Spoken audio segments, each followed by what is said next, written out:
Maître, j'ai déposé ma demande de visa depuis plus de 2 mois et je n'ai aucune nouvelle. C'est une question qu'on me pose assez souvent parce que les personnes qui demandent des visas long séjour n'ont pas de visibilité sur les délais de traitement du consulat de France dans leur pays d'origine ou de l'ambassade.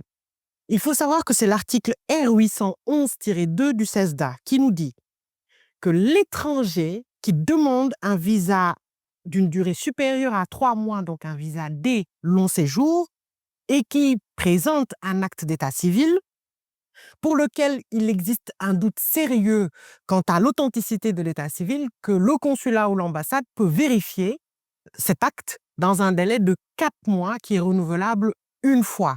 Donc il faut savoir qu'à partir du moment où vous sollicitez un visa long séjour, donc de type D, et que vous avez présenté votre acte de naissance, votre acte de mariage, en tout cas un acte qui relève de votre état civil, que le consulat ou l'ambassade a la possibilité de surseoir à statuer donc sur votre demande pour les vérifications de la régularité de l'état civil pendant 8 mois. Donc c'est 4 mois renouvelables une fois. Donc 4 plus 4, ça fait 8.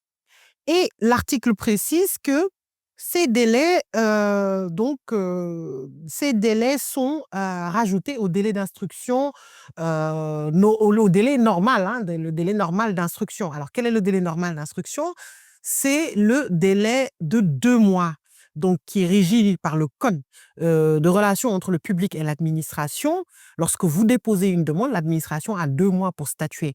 Donc, pour les visas, par exemple, pour les visas court séjour, le délai normal est de 2 mois. Si dans les 2 mois, vous n'avez pas de réponse, c'est une décision implicite de rejet. Par contre, pour les visas long séjour, donc on a 2 mois de délai d'instruction, plus 8 mois de délai de vérification de l'état civil.